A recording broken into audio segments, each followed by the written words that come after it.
John chapter 11. The death of Lazarus. Now the man named Lazarus was sick. He was from Bethany, the village of Mary and her sister Martha.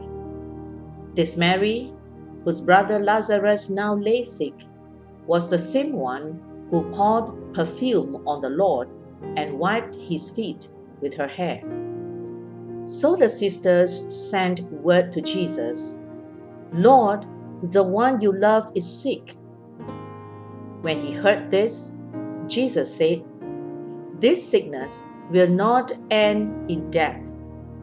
No, it is for God's glory, so that God's Son may be glorified through it."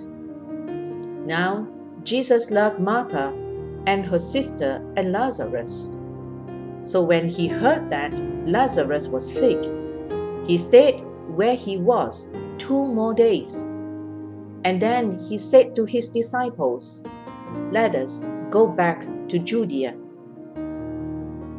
"But, Rabbi," they said, "a short while ago the Jews there tried to stone you, and yet you are going back?" Jesus answered, "Are there not 12 hours of daylight? Anyone who walks in the daytime will not stumble, for they see by this world's light. It is when a person walks at night that they stumble, for they have no light." After he had said this, he went on to tell them, "Our friend Lazarus has fallen asleep, but I am going there to wake him up." His disciples replied, "Lord, if he sleeps, he will get better." Jesus had been speaking of his death, but his disciples thought he meant natural sleep. So then he told them plainly, "Lazarus is dead, and for your sake I am glad I was not there, so that you may believe. But let us go to him." Then Thomas, also known as Didymus, said to the rest of the disciples, "Let us also go, that we may die with him." Jesus comforts the sisters of Lazarus.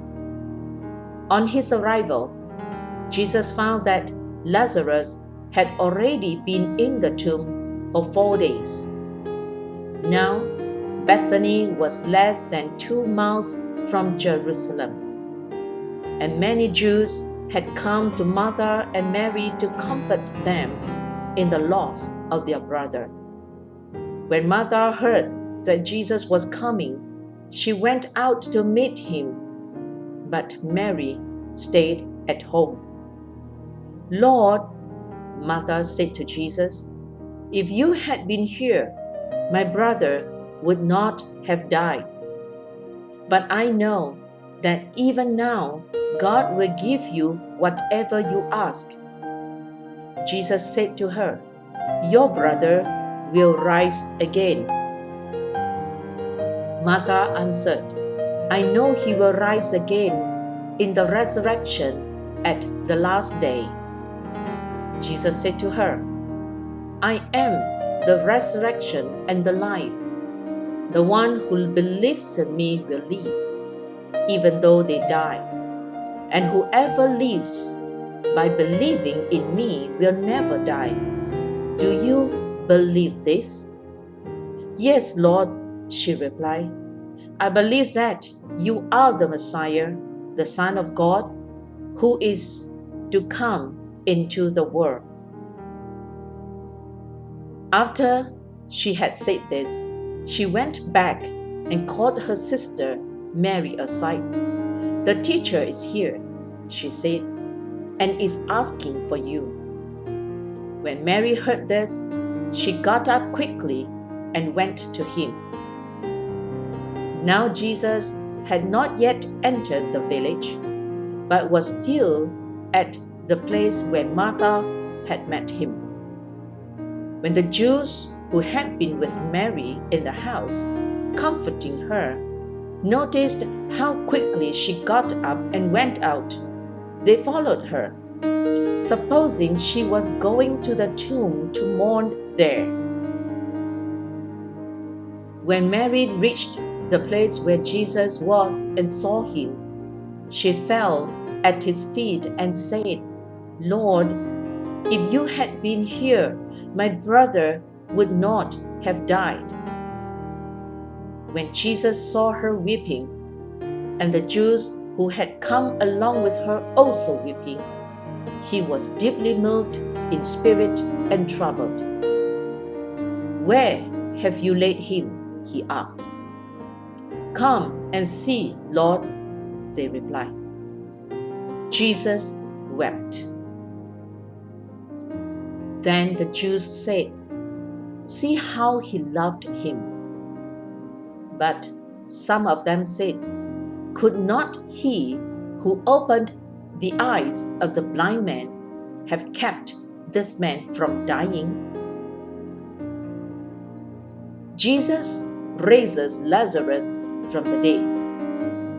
Jesus, once more deeply moved, came to the tomb. It was a cave with a stone laid across the entrance. "Take away the stone," he said.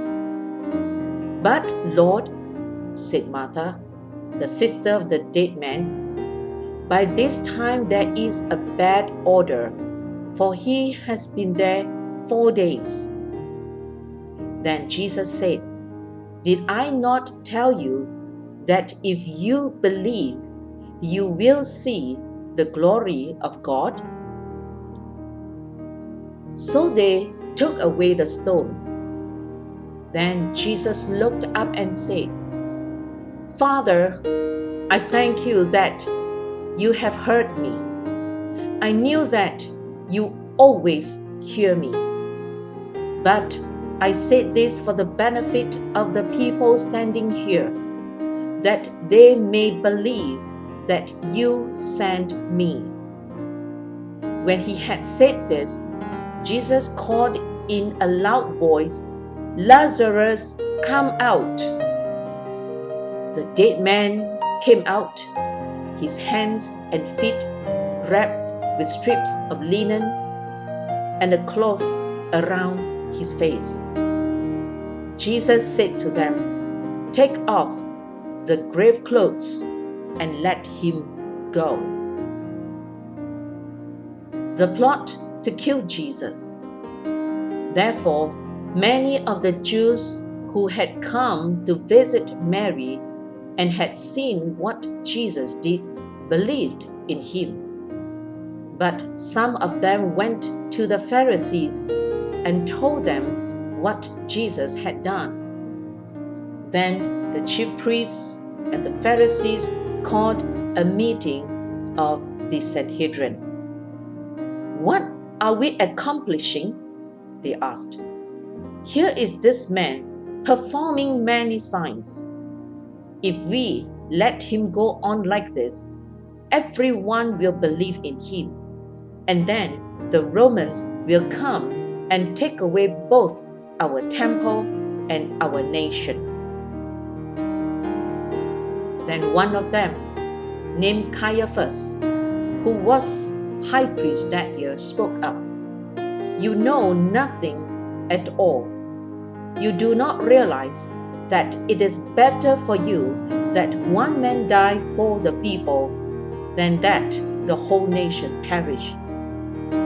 He did not say this on his own, but as high priest that year, he prophesied that Jesus would die for the Jewish nation, and not only for that nation, but also for the scattered children of God, to bring them together and make them one.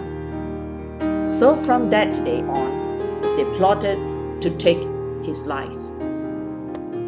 Therefore, Jesus no longer moved about publicly among the people of Judea. Instead, he withdrew to a region near the wilderness, to a village called Ephraim, where he stayed with his disciples.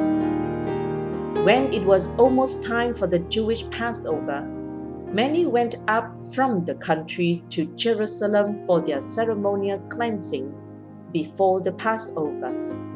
They kept looking for Jesus, and as they stood in the temple courts, they asked one another, "What do you think?